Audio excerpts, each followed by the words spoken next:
네, 이 시간 주님께서 우리 각 사람에게 사랑으로 채워주시고 기쁨으로 평안으로 충만케 하실 줄로 믿습니다. 우리 예수님은 눈물과 슬픔을 기쁨으로 바꿔주시는 분입니다. 또 우리 예수님은 질병 가운데 여러 가지 어려움 가운데 처한 사람들을 만나주시고 치유하시고 회복시켜주고 변화시켜주시는 능력의 예수님인 줄로 믿습니다. 특별히 악한 것에 묶이고 매이고 나쁜 상황에 지금 갇혀있는 어떤 성도가 있거들랑 다시 한번 살아계신 예수님을 바라보십시오. 그 모든 것을 풀어내시고 새롭게 하시는 예수님의 권세를 믿으시고 오늘 시간 예배를 드린다면 하나님께서 각 사람에게 필요한 은혜와 은사를 더해줄 줄로 믿습니다. 오늘부터 사도행전 강의를 이어가도록 하겠습니다. 지난 2017년도가 2018년도 두 해에 걸쳐서 제가 사도행전 강의를 진행했었는데 확인해 보니까 사도행전 10장 초반부까지 했더라고요. 그래서 오늘 특별히 성령 강림주를 맞이해서 사도행전 강의를 이제 다시 시작을 하게 됩니다. 여러분의 안주점 사도행전은 예수님께서 승천하시고 오순절날 성령이 강림하시면서 교회가 세워지고 교회가 확장되어 가는 그런 이야기를 담고 있습니다. 특별히 예수님께서 이제 부활하신 후에 40일간 머무시다가 승천하시잖아요. 그때 이제 말씀합니다.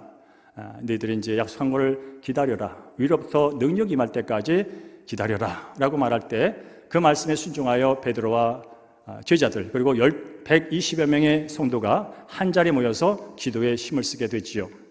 그럴 때 오순절날 드디어 호련히 하늘로부터 급하고 강한 바람 소리 같은 것, 마치 불의처럼 갈라지는 것이 각 사람에 임하게 되는 성령 강림과 성령 충만의 역사가 일어나게 됩니다. 그리고 그날 이후 성령에 충만한 성령에 사로잡힌 제자들은 예수 그리스도의 십자가와 예수의 부활의 복음을 들고 예루살렘을 넘어서 온 유다와 사마리아와 이제 로마에 이르기까지 주께서 명하신 그 사명을 감당하게 되지요. 그런 이야기가 사도행전 1장부터 28장까지 기록되어 있는데 특별히 오늘 보게 되는 사도행전 10장의 말씀이 참으로 중요합니다. 바로 복음이 예수 그리스도의 십자가와 부활의 복음이 이제 이방인에게 전해지는 데 있어서 아주 중요한 계기가 되는 특별한 만남의 이야기이기 때문에 그렇습니다. 특별히 이 복음이 유다와 사마리아를 넘어서 이방 세계로 넘어가는 데 있어서 특별한 계기를 마련해 주는 사건입니다. 그래서 사도 베드로와 그 로마 군대 백부장인 고넬료가 만난 사건, 그 사건 안에서 일어난 그 이야기를 오늘 다루게 될 것입니다. 오늘도 말씀을 들을 때 말씀을 듣는 가운데 하나님의 은혜가 임하고 말씀을 듣는 가운데 성령의 은사와 능력이 임하는 말씀을 듣는 가운데 성령의 능력이 나타나는 그런 시간 될 수 있도록 여러분께서 말씀에 집중해 주시기를 간절히 축원합니다. 특별히 오늘 사도행전 10장 44절에서 48절까지의 말씀을 이해하기 위해서는 그 앞에 있는 사도행전 10장 1절부터 43절까지 내용을 알고 계셔야 돼요. 그래서 제가 자세하게 천천히 설명을 드릴 거예요. 사도행전 10장 1절부터 보게 되면 고넬료라는 사람이 나옵니다. 이 고넬료는 바로 로마 제국에 속한 로마 군대 백부장입니다. 그러니까 이방인이죠. 로마 사람입니다. 그 사람이 지금 가이사라라고 하는 그 유대 땅에 와서 이제 통치하는 그 일에 그가 일을 하고 담당하고 있는데 그가 어떤 사람인 것 같더니 하나님을 경외하고 하나님께 기도에 열심히 하고 이웃의 아픔과 이웃의 슬픔과 이웃의 어려움을 도와주는 구제를 하는 그런 사람이었습니다. 그래서 어느 날 하나님께서 그 고넬료에게 환상을 통하여 하나님의 천사를 보내서 환상을 보여줍니다. 어떤 환상이면 지금 저 요빠라는 곳에 베드로라는 사도가 내려와 있다. 그 사도를 통해서 그에게 복음을 들어라 라고 하는 그런 환상을 줍니다. 우리 지도 보여주실까요? 지도 PPT. 네, 지금 잘 보이진 않으면 지금 제가 이제 그 빨간 거로 표시했습니다. 빨간 거 폭탄 2개가 있는데 아래쪽 폭탄 터진 게 요빠. 지금 베드로가 거기에 있습니다. 그리고 위에가 가이사랴. 지금 고넬료 로마 군대 백부장인 고넬료가 저 위쪽에 가이사랴에 있습니다. 지금 이제 가이사랴에 있는 고넬료가 기도 가운데 환상을 보고 주의 천사를 통해서 지금 욥바라고 하는 것의 저 아래쪽에 베드로 사도가 있으니까 베드로 사도를 청해서 그에게 말을 들어라 라고 하는 그 환상을 보게 되죠. 그래서 순종해서 이제 사람을 보내서 베드로를 청하게 되는 일이 벌어지게 됩니다. 그때 마침 이제 욥바에 예루살렘에서 루다를 거쳐서 욥바에 와서 복음을 전하고 있던 이 베드로도 기도 가운데 환상을 봅니다. 어떤 환상을 보냐면 그 하늘에서 큰 그릇이 내려오는데 그 안에 각종 짐승이 쌓인 보자기가 있는 거예요. 그 짐승을 보니까 먹을 만한 짐승도 있고 부정한 짐승도 있고 율법에 기록된 거 부정한 거 거룩한 거 다 섞여 있더란 말입니다. 그런데 그거 환상을 보는 가운데 하나님께서 음성을 주시는데 베드로야 다 잡아먹어 그런 음성을 줍니다. 자, 그 그릇에 든 짐승을 다 잡아먹어 라고 말합니다. 그때 베드로가 말을 하죠. 하나님 무슨 말씀입니까? 저 짐승 가운데는 먹어서는 안 되는 부정한 짐승들이 있습니다. 제가 어려서부터 율법을 통하여 전통을 통하여 배웠던 것에 따르면 저 짐승은 먹으면 절대로 안 됩니다. 저 못 먹습니다 라고 반응을 합니다. 그때 하나님께서 뭐라고 말하냐면 그렇게 말씀을 하세요. 아니 내가 깨끗하다고 하는데 왜 네가 더럽다고 그러냐? 내가 깨끗하니 먹으라고 하는데 왜 네가 더럽다고 그렇게 반응하냐라고 말씀합니다. 그렇게 베드로와 그 하나님이 성령이 같이 옥신각신하기를 세 번 한 다음에 상황은 끝났고 이제 베드로는 고민에 빠집니다. 도대체 이 환상의 의미가 뭘까? 이 환상이 어떤 뜻을 갖고 있을까를 고민하고 있을 때 마침 똑똑하는 누군가 베드로가 있는 집 대문을 두드립니다. 그러면서 여기 베드로 계십니까? 여기 베드로 있습니까? 라는 음성이 듣게 되고요. 그래서 문을 열어 이제 그 사람들을 환영하게 됐죠. 자초지종을 들어보니까 저희들이 온 것은 저 가이사라에 고넬료라는 백부장이 있는데 백부장이 보내서 왔습니다. 그 사람은 하나님을 경외한 사람입니다. 때가 되면 함께 기도하는 사람입니다. 이웃에게 구자함으로 사람들에게 칭찬받는 그 고넬료가 당신을 초청하여 당신으로부터 하나님께 주신 말씀을 듣고자 데리고 오라 해서 우리가 당신을 청하러 여기서 왔습니다 라고 말합니다. 그때 베드로가 그 얘기를 듣고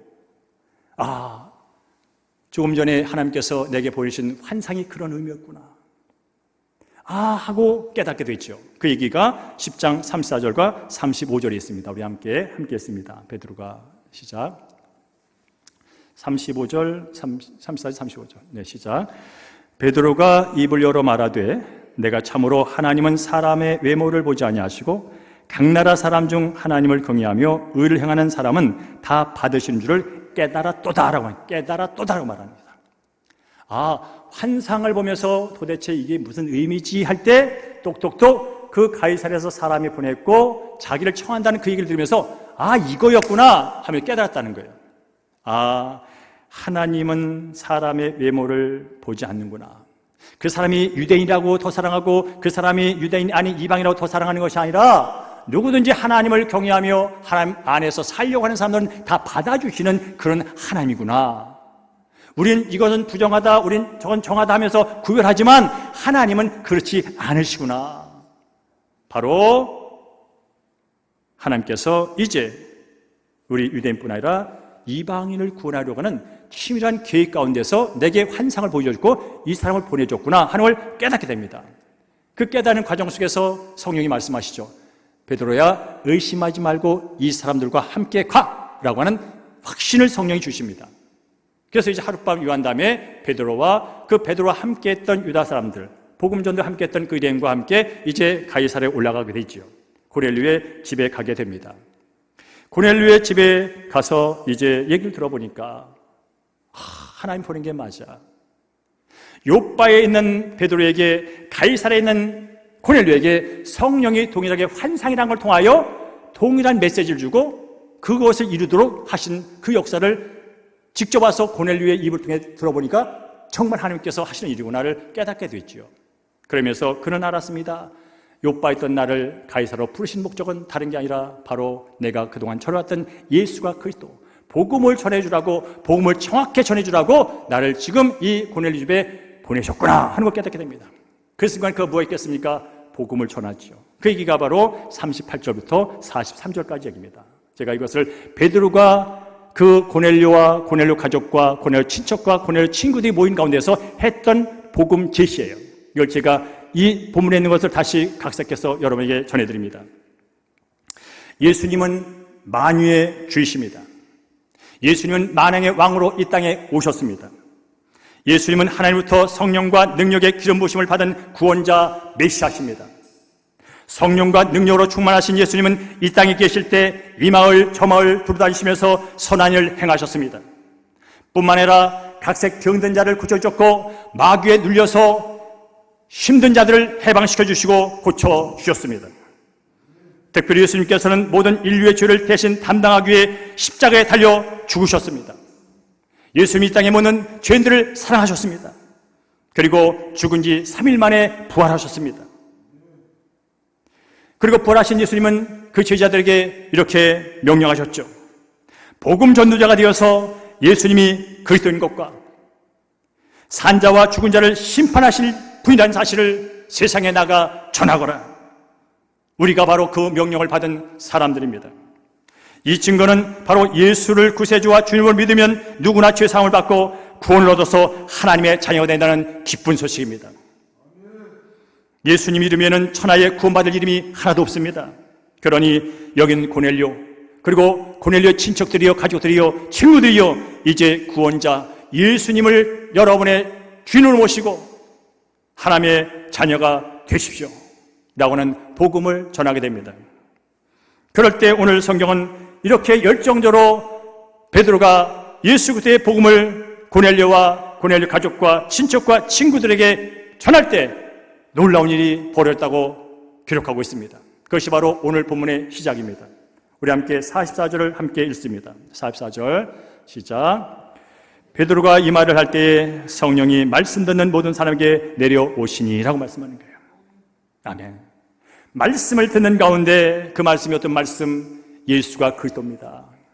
예수가 당신의 죄를 대신하여 그 모든 죄를 짊어지고 십자가에 달려 죽으셨고 그분이 부활하셔서 지금 이 세상의 왕이요 주인으로 모든 걸 다스리고 있는 분입니다.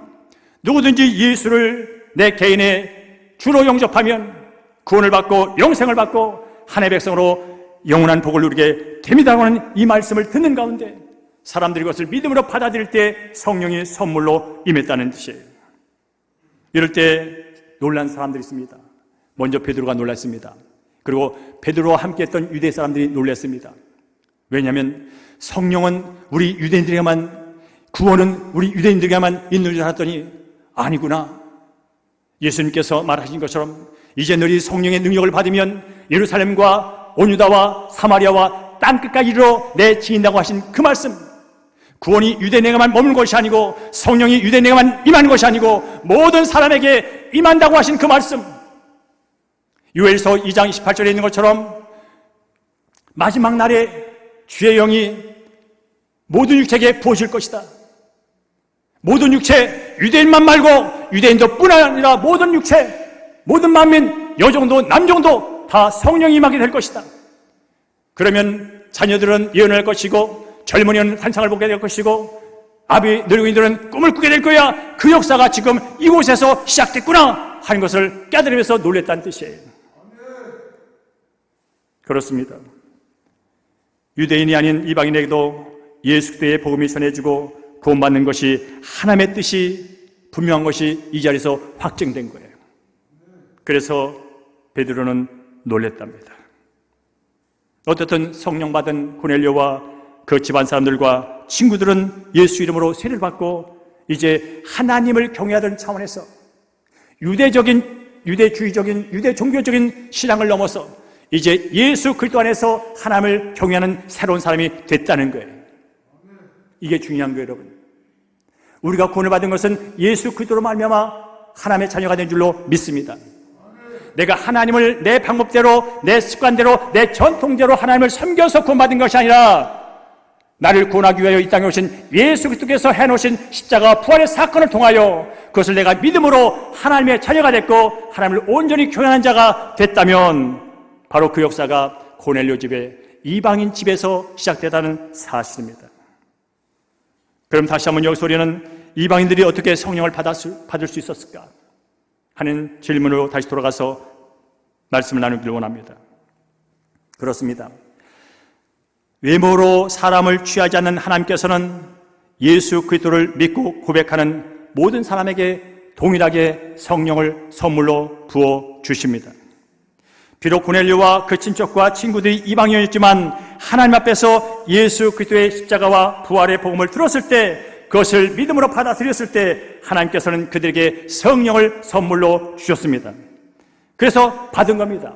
그래서 성령을 선물로 받는 것은 은혜로 받는 줄로 믿습니다. 성령을 선물로 받는 것은 믿음으로 받는 줄로 믿습니다. 성령 충만은 하나님의 말씀을 사모할 때, 들을 때 임했다고 말합니다. 앞으로 사도행전 강의를 통해서 성령이 임하는 사건은 이런 식으로도 임하고 저럴때도 다양하게 임합니다. 오늘은 특별히 말합니다. 그들이 말씀을 사모하며 말씀을 들을 때에 성령의 능력과 성령 세례와 성령 기름 부심이 있다고 말씀하고 있습니다. 그렇습니다. 성령을 은혜로 받을 때 자세가 중요합니다. 특별히 말씀을 대하는 태도가 중요합니다. 고넬료와 그 집안 사람들이 성령을 받기 전에 어떤 태도인지를 성령을 통해서 살펴보겠습니다. 우리 함께 33절을 함께 읽습니다. 시작. 내가 당신에게 사람을 보냈는데 오셨으니 잘하였나이다. 이제 우리는 주께서 당신에게 명하신 모든 것을 듣고자 다 하나님 앞에 있나이다. 아멘. 말씀을 듣기 전에, 성령을 선물로 받기 전에 이 고넬료 가족과 친척과 친구들이 어떤 자세로 임했는지를 보여주는 이 33절 말씀을 눈여겨보십시오. 베드로님, 여기 잘 오셨습니다. 이제 우리는 저 고넬료와 제 가족과 제 친척과 제 친구 여기 모여있는 모두는 주님께서 베드로 당신에게 명하신 모든 것을 듣고자 합니다. 주님께서 당신에게 명하신 그 얘기를 모두 듣기 원합니다. 우리는 당신의 얘기 듣고 싶지 않습니다. 주님께서 당신을 통해 하는 그 얘기 듣고 싶습니다. 저는 당신의 경험과 당신의 감정과 당신의 지식을 듣고 싶지 않습니다. 예수님께서 당신을 통하여 하시고 이루신 그 역사적인 모든 일을 다 듣고 싶습니다.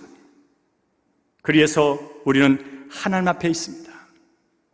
당신 인간 베드로 앞에 있는 것이 아니라 하나님 앞에 있습니다. 여러분, 하나님 앞에 있는 사람들의 모습이 어떨까요? 오늘 여러분 예배를 누구 앞에서 드리고 있습니까? 오늘 여러분 찬양을 누구 앞에서 드리고 있습니까? 오늘 여러분 기도를 누구 앞에서 드리고 있습니까? 바라기는 여러분이 하나님 앞에서 예배드리는 여러분 되기를 간절히 축원합니다. 그렇습니다. 담임 목사 앞에서 예배드리는 거 아닙니다. 하나님 앞에서 예배 드리는 겁니다. 하나님 앞에서 여러분이 정말 하나님이 여기서 살아계신 그 모습이 여기 계신다면 여러분 어떤 마음으로 하나님을 바라보고 있을까요? 어떤 눈빛으로 하나님을 쳐다보고 있을까요? 사랑하는 성도들이여, 그동안 예배를 어떻게 들으셨습니까? 정말 이 자리에 예수님이 계신다, 이 자리에 하나님이 계신다, 나는 하나님 앞에 있다고 하는 그 믿음 가운데 예배를 드리셨습니까? 여러분 다니엘 기도회를 하고 계신데 지금 내가 기도를 하는데 나는 하나님 앞에서 기도하고 있다라는 마음을 가지고 다니엘 기도를 진행하고 계십니까? 이건 너무나 중요한 것입니다. 저는 오늘 말씀을 전하는 말씀을 듣는 우리 사랑하는 태극계 모든 성도들이 하나님 앞에서는 믿음 있기를 주의 이름으로 간절히 축원합니다. 그리고 오늘 여러분 저를 통하여 주님께서 하시는 말씀을 들으십시오. 제 얘기를 듣지 마시고 제 감정에 휘둘리지 마시고 제 큰 소리에 휘둘리지 마시고 주님께서 저를 통하여 하실 말씀을 들어왔습니다 라는 말씀을 갖고 오늘 말씀을 들으시기를 주의 이름으로 부탁드립니다. 그럴 때 말씀이 들립니다.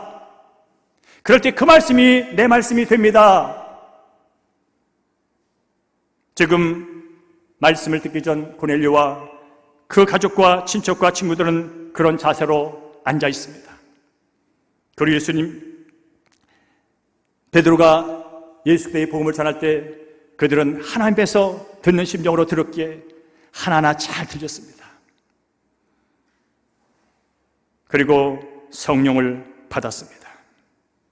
오늘 시간 여러분 말씀 드릴 때에 말씀이 들을 뿐 아니라 성령의 은사와 성령의 기름 부으심과 성령 세례가 여러분 가운데 임하기를 간절히 축원합니다. 이방인들이 고넬료와 그 친구와 친척들이 성령을 받은 것은 어떤 선한 행실을 많이 해서가 아닙니다. 착하다고 성령 받는 거 아닙니다. 교회에 오래 다녔다고 성령 받는 거 아닙니다. 모태신앙이라고 성령 받는 거 아닙니다. 신학 공부를 했다고 목사라고 성령 받는 거 아닙니다. 말씀을 사모하며 성령이 내 삶 가운데 온전히 임하기를 기대하며 성령을 근식하는 그 모든 죄와 잘못된 생각을 다 예수 이름으로 버리며 그분 앞에 순전히 서기를 원하는 사람 앞에 이미 임하신 성령님이 강력하게 능력으로 임하셔서 하나님의 사역을 이루신 줄로 믿습니다. 죄사함을 받는 것 역시 마찬가지입니다. 44절 보니까 그에 대하여 모든 선지자도 증언하되 그를 믿는 사람들이 다 그의 이름을 힘입어서 죄사함을 받는다 하였느니라. 세상의 종교는 말합니다. 당신이 기도를 정석하면 죄사함을 받을 거다. 네가 갖고 있는 좋은 귀한 것들을 그 신에게 바치면 네가 죄사함 받을 것이다 라고 말합니다. 그러나 성경은 그렇게 말하지 않습니다. 성경을 많이 한다고 죄사함 받는 거 아니다. 교회를 꼬박꼬박 다닌다고 죄사함 받는 거 아니다. 이웃에게 좋은 일, 착한 일 굳이 한다고 죄사함 받는 거 아니다. 물론 좋은 일이다. 물론 칭찬받을 일이다. 물론 사람에게 좋게 소문난 일이다. 그러나 그것 때문에 죄사함 받는 것은 아니다. 여러분, 구제로 고넬료가 죄사함 받는다면 굳이 베드로가 올 이유가 없습니다. 정한 시간마다 기도함으로 구원받는다면 굳이 베드로가 올 이유가 없습니다. 그래서 하나님 믿습니다 하는 것으로 구원받는다면 굳이 성령님이 베드로를, 그 바쁜 베드로를 가사리에 있는 고넬료에게 보낼 필요가 없습니다. 성경은 말합니다. 오직 죄사함과 구하는 예수 그리스도의 피로 말미암는다고. 오직 예수의 피, 예수의 십자가 부활의 그 복음을 통해서 예수님이 이루어놓으신 그 사건을 믿는 믿음을 통해서 죄사함이 일어난다고 성경은 말씀하고 있습니다. 우리 한번 에베소 1장 7절 말씀을 함께 읽겠습니다. 시작. 우리는 그리스도 안에서 그의 풍성한 은혜의 풍성함을 따라 그의 피로 말미암아 속량 즉 죄사함을 받았느니라. 오늘 죄 용서받아 의롭게 되어 하나님의 자녀가 되어 구원받은 자로 영생을 가진 자로 예배를 드리는 우리 사랑하는 성도님 한 분 한 분이 예수의 피로 말미암아 죄 용서받고 하나님의 자녀가 된 줄로 믿습니다. 내가 예배를 잘 드리면 죄사함 받을 거야. 오늘도 정성을 다하면 죄사함 받을 거야. 물론 그럴듯해 보입니다. 그렇게 하지 말라는 게 아닙니다. 그러나 구원의 문제는, 죄사의 문제는, 영생의 문제는, 한나라 백성이 되는 문제는 거기에 있지 않습니다. 철저하게 그의 은혜의 풍성함에 따라 그의 피로 말미암아 예수의 피, 나의 죄를 대신 담당하기 위하여 십자가에 달려주신 예수 그리스도, 그리고 3일 만에 부활하셔서 죄와 어둠과 사망과 사탄의 모든 불의의 세력을 무력화시킨, 그리고 다시 오셔서 선과 악을 심판하실 그 예수를 믿는 믿음, 예수님 나를 위하여 흘리신 그 피를 보혈을 믿는 믿음, 그 믿음을 통하여 제사함을 받는다면 오늘 베드로가 고넬료와 그 가족과 친척과 친구들에게 그 복음을 정확하게 전해준 거예요. 그럴 때 그들은 말씀을 믿음으로 죄 용서함을 경험했고, 말씀을 믿음으로 내가 그리스도 안에서 진정으로 하나님을 경외하는 사람이 됐다는 것을 확신하게 됐고, 그럴 때 성령이 선물로 임함으로 해서 그들이 예수 믿는 자로서 새 삶을 살아가는 계기가 된 줄로 믿습니다. 사랑하는 성도님, 요즘 성령님과 얼마나 가깝게 지내십니까? 얼마나 성령님과 친밀하게 동행하고 계십니까? 누군가 우리 사랑하는 성도님에게 당신이 성령 충만하다는 것을 내가 어떻게 알 수 있어라고 질문한다면 여러분은 어떻게 내가 지금 성령 안에 있으며 성령의 능력 안에 있으며 성령의 다스림 안에 있으며 성령 충만해 있다고 어떻게 무엇으로 증명해 내겠습니까? 오늘 이 고넬료 집안과 이 고넬료 친구들에게 성령이 임했음을 어떻게 합니까? 성경이 이렇게 말해주고 있습니다. 우리 함께 46절을 함께 읽습니다. 시작. 이는 방언을 말하며 하나님 높임을 들이미로라. 아멘.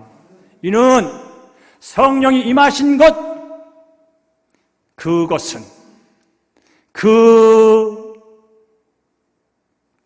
성령이 있다는 증거는 바로 방언을 말했다는 것입니다. 방언하면 여러분 아는 것처럼 오순절날 마가다락방에서 110명의 성도들이 힘써 기도할 때 강한 바람이 일며 하나님께서 각 사람에게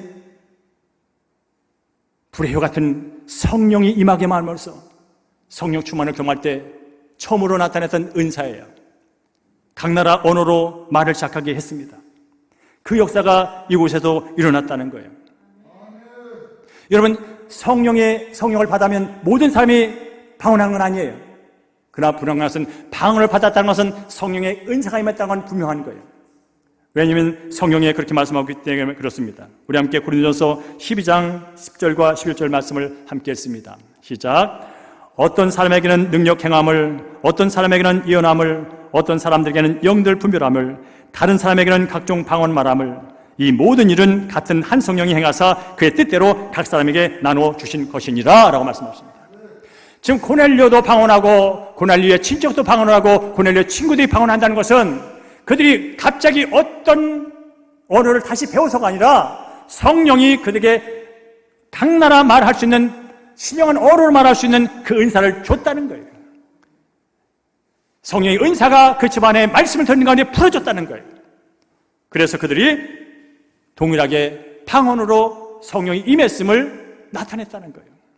그래서 여러분 방언할 때 베드로가 깜짝 놀라는 거예요.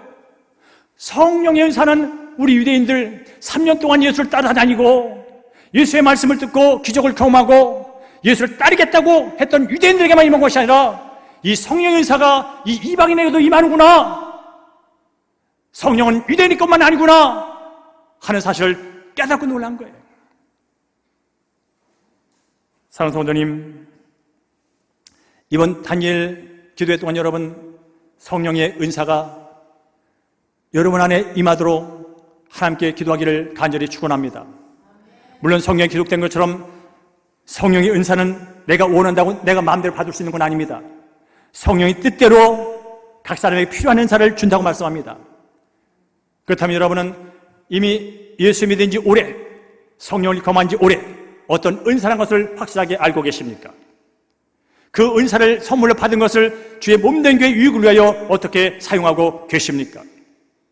이번에 다시 한번 기도하면서 성령님 내게 은사를 부어 주옵소서, 성령이 내게 주신 은사가 무엇인지를 확실히 깨닫고 그 은사에 따라 살아갈 수 있도록 인도해 주옵소서, 이런 기도를 하시기 바랍니다.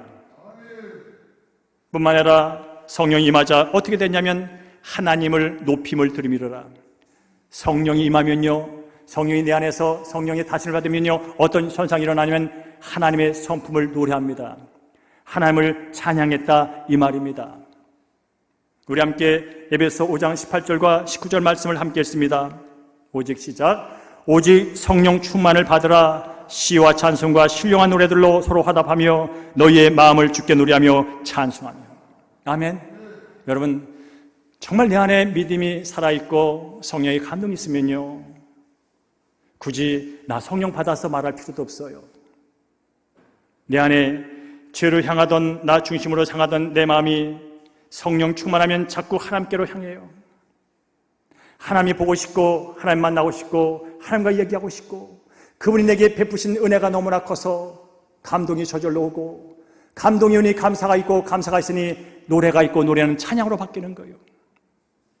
찬양하라 내 영혼아, 찬양하라 내 영혼아, 내 속에 있는 것들아 다 찬양하라.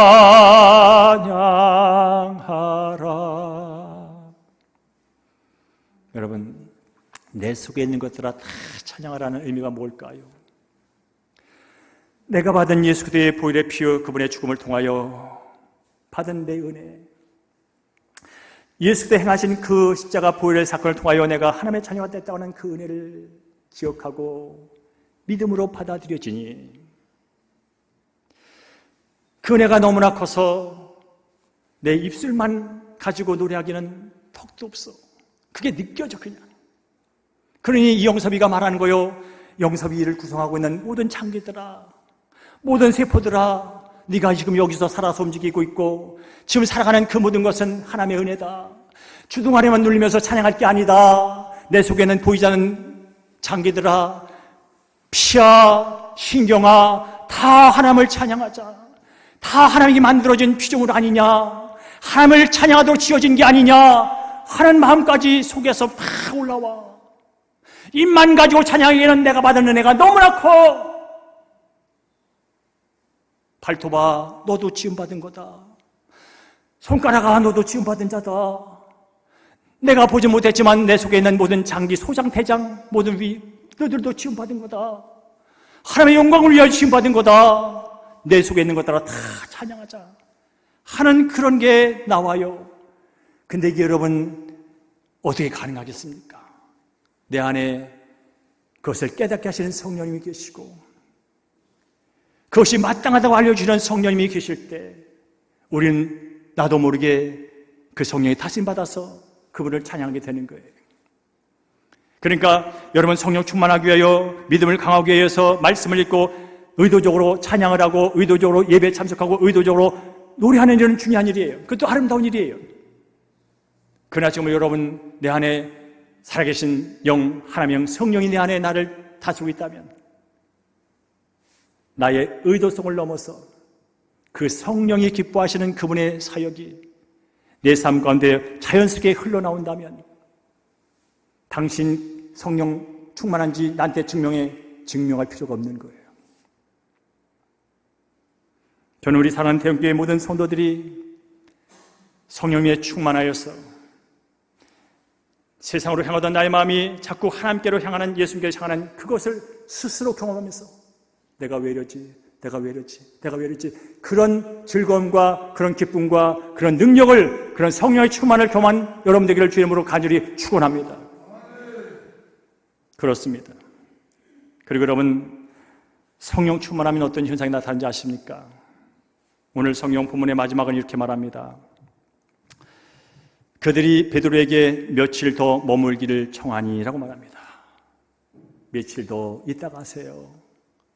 며칠 더 있다 가세요. 여러분, 성령으로 하나 된 공동체 사람들이 서로 느끼는 감정이 이런 겁니다.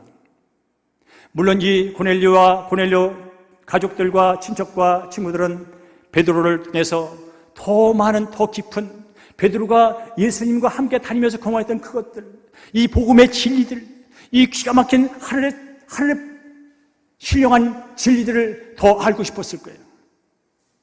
여러분, 성경을 읽고 싶은 사람이 누가 성경을 읽고 싶으면 아십니까? 성령의 감동인 사람이 성경을 읽고 싶어.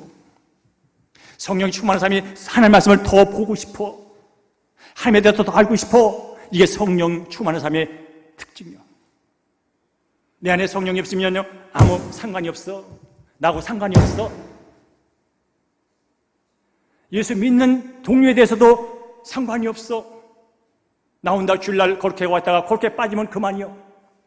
그러나 한 성령, 이영섭 안에도 있는 그 성령, 우리 장로님 안에도 있는 그 성령, 우리 집사님 안에 있는 성령이 한 성령이라면, 그 성령의 감동을 받은 사람들이라면 우린 서로에 대해서 새로운 눈을 갖게 됩니다. 내가 예수의 귀한 피를 통하여 내가 구원받았다면 나는 존귀한 자다. 내가 얼마나 귀했으면 독생자 아들 그 하나님이 내 대신 죽었어. 내 대신 죽은 하나님의 그 은혜와 사랑으로 내가 살아가는 존재라면 난 정말 귀한 자지. 내가 얼마나 귀하면 나를 살리기 위하여 하나님이 죽는단 말이야. 내가 이래봬도 하나님이 죽으심으로 새롭게 변화된 하나님의 백성이야. 나는 귀한 자야. 이게 예수 믿고 구원받은 사람들의 자존감이에요. 동시에 우리 사랑하는 권사님, 우리 사랑하는 장로님, 우리 사랑하는 집사님 동일한 거예요. 내가 귀하듯이 바로 우리 장로님, 권사님, 집사님도 예수 그리스도의 피, 그분의 죽으심으로 하나님의 자녀가 됐다면 이분들은 정말 귀한 분이지. 그러니까 여러분 서로를 바라볼 때 성령의 관점으로, 예수님의 관점으로 바라보면 나도 귀하지만 모든 사람이 귀한 거예요. 그리고 저분 안에서 성령님은 어떻게 일하고 계실까? 저분은 지금 성령과 어떻게 동행하면서 기쁨과 평강과 소망 가운데 살고 계실까? 관심이 가는 거예요. 여러분, 고넬료와 친척과 친구들은 베드로가 더 있다 가기를 원했어요. 더 많은 은혜를 경험하고 싶었어. 더 예수님에 대해서 알고 싶었어. 뿐만 아니라 요바에 있다가 이 가이사까지 올라와가지고 진리를 알려주고 예수의 생명의 복음을 알려준 이 베드로가 너무 고마워. 조금이라도 더 대접하고 싶어. 우리에게 이 진리를 새 생명으로 깨시고 새로운 영안을 열어준 이 사도가 너무나 고마워. 이 사도는 이제 하나님께, 주님께 부름받아서 이곳저곳 다니면서 굶기도 하고 매맞기도 하고 조롱받기도 하면서 그렇게 살아갈 사도의 인생이야. 그런 사도님 며칠 더 머물다가 보양하고 가세요. 좀 더 쉬다가 떠나세요. 우리가 받은 은혜 뭐 보답할 건 없지만 그래도 우리가 가진 것 마음도 드리고 맛있는 것도 해드리고 싶어요. 그래 조금만 더 있다 가세요. 이게 바로 성령 안에서 하나 된 공동체 사람들의 생각이고 태도란 말입니다. 사랑하는 대형교회 성도님들이요, 우리는 서로를 바라보면서 서로에 대해서 성령께서 하시는 그 역사에 대해서, 은혜에 대해서 얼마나 귀를 기울여 듣고 싶어하며, 여러분은 여러분 한 분 한 분뿐 아니라 함께 동역하는 우리 사랑하는 성도님을 얼마나 귀하게 바라보고 계십니까? 지금 코로나는 이 환경 때문에 거리두기로 이제 밥도 먹을 수 없고 가까이 만나서 얘기도 할 수 없는 이 상황 속에서 차라리 잘 됐답니까? 정말 안타깝습니까? 차라리 그분 안 보고 싶었는데 차라리 잘 됐답니까? 빨리 이 상황이 끝나서 함께 모여 침튀기며 기도하고 침튀기며 찬양하고 침튀기며 서로의 삶을 얘기할 수 있는 그날이 빨리 왔으면 좋겠다. 그런 안타까운 마음을 가지고 여러분 사랑하는 성도를 바라보며 예배에 참석하고 계십니까? 그것은 사람의 마음대로 되지 않습니다. 내 감정대로 될 수 있는 게 아닙니다. 내가 성격이 좋다고 될 수 있는 게 아닙니다. 내 안에 성령이 임하면, 내 안에 성령이 임하면 그런 역사가 일어나게 될 줄로 믿습니다. 사랑하는 성도님, 말씀을 마무리하면서 다시 한번 여러분에게 권면합니다. 일제 일주일 남았습니다. 여러분 정한 시간, 정한 장소 지키십시오. 하나님은 정말 귀한 분 아닙니까? 사랑하는 아내보다 그분은 아내를 지으신 분 아닙니까? 사랑하는 남편보다 그 남편을 지으신 분 아닙니까? 그리고 영원히 나를 떠나지 않을 그분이지 않습니까? 세상에 중요한 거래 약속도 있습니다. 1억짜리 계약도 있고 10억짜리 계획도 있고 그 사람 만나야 내 인생이 펼쳐지는 그런 만남도 있습니다. 시간 지키지 않습니까? 먼저 가서 기다리고 있지 않습니까? 하물며 나의 영원한 삶을 위하여 자신의 독생자를 내어주신 그분, 나의 삶의 모든 생사마법을 주고 계신 그분을 만나는 그 시간, 만나겠다고 약속을 해놓고 안 간다면 정말 나는 하나님을 사랑하고 있는 겁니까? 정말 하나님을 믿고나 있는 겁니까? 그러면서 여러분 지금까지 어떻게 했든 상관없습니다. 일주일간만이라도 여러분이 정한 시간, 그건 저하고 약속이 아닙니다. 하나님과 약속입니다. 세상 만물을 창조하시고 그 누구보다 사랑하신 그분과 약속입니다. 약속을 지키도록 노력하십시오. 모든 것은 그분의 손 안에 있습니다. 그렇다면 그분 앞에 가는 게 정상입니다. 일주일 동안 여러분 어느 장소, 어느 시간 정했는지 저는 모르지만 여러분께서 그 시간을 지키면서 순전한 마음을 나가십시오. 그리고 정말 오늘 고넬료와 그 가족들이 하나님 앞에 있는 것처럼 주께서 당신을 통하여 하려는 모든 말을 다 들으려고 여기 다 하나님 앞에 있습니다. 대형교회 모든 성도 다 하나님 앞에 일주일간 정한 시간 정한 자리에 서심으로 성령 충만을 경험하시고 은혜를 경험하시고 문제를 해결받으시고 하나님이 살아계시다 하는 놀라운 간증의 주인공이 되기를 주의 이름으로 간절히 축원합니다.